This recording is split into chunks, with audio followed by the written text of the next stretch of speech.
Big Boss Malayalam season 7 live അപ്ഡേറ്റ്സിലേക്കാണ് പോകുന്നത്.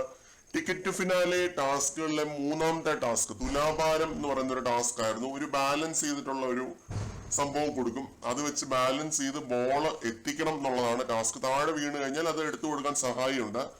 ആദ്യം തന്നെ വന്നത് ഷാനവാസ് ആണ്. ഷാനവാസ് ഈ ഒരു ടാസ്കില് ആദ്യത്തെ ഒരു 1-2 മിനിറ്റ് ഒക്കെ കുറെ എണ്ണം താഴെ പോയിരുന്നു.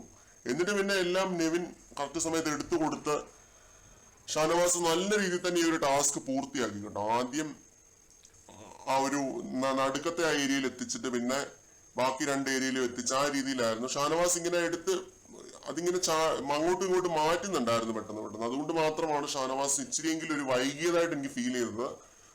അല്ലാത്ത പക്ഷം ഷാനവാസ് തകർപ്പനായിട്ട് തന്നെ ചെയ്തു. ഈ ഒരു ടാസ്ക് രണ്ടാമത് ചെയ്തത് അനീഷാണ്. അനീഷ് അതിഗംഭീരമായിട്ട് തന്നെ ചെയ്തു കേട്ടോ. ബോൾ കറക്റ്റ് ആയിട്ട് പോയി, അനീഷ് വിചാരിക്കുന്ന സ്ഥലത്ത് പോയി ഇരുന്നു. കറക്റ്റ് പ്രഷർ കൊടുത്തിട്ടാണ് അനീഷ് അത് പിടിച്ചോണ്ടിരുന്നത് കേട്ടോ. ഷാനവാസ് അങ്ങോട്ടും ഇങ്ങോട്ടും പെട്ടെന്ന് മാറ്റിയതുപോലെ ഒന്നും അനീഷ് മാറ്റുന്നതായിട്ട് കണ്ടില്ല. കാരണം അനീഷിന് ആദ്യത്തെ ബോൾ തന്നെ നടുക്കാണ് പോയി ഇരുന്നത്. അപ്പൊ അങ്ങോട്ടും ഇങ്ങോട്ടും മാറ്റിയാൽ ഒത്തിരി അങ്ങോട്ട് മാറ്റി കഴിഞ്ഞു കഴിഞ്ഞാൽ ഈ നടുക്കിരിക്കുന്ന ബോൾ ചാടിപ്പോവും. അപ്പൊ അതുകൊണ്ട് അതൊക്കെ നോക്കി ശ്രദ്ധിച്ചിട്ടാണ് അനീഷ് കളിച്ചത്.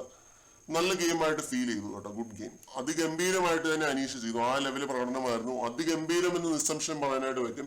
ഈ 3 ടാസ്കുകളിലെയും വെച്ചിട്ട് അനീഷിന്റെ ഏറ്റവും നല്ല പ്രകടനം ഒരുപക്ഷെ ഇതായിരിക്കും. ഷാനവാസിന്റെ അതെ കേട്ടോ.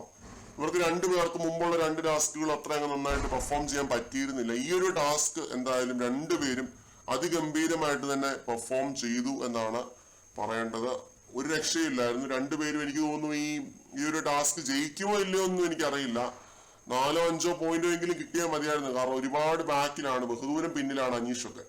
അപ്പൊ തീർച്ചയായിട്ടും ഇവർ 2 പേരും ജയിച്ചാൽ അതൊരു പേഴ്സണൽ വിൻ പോലെ തന്നെയാണ്.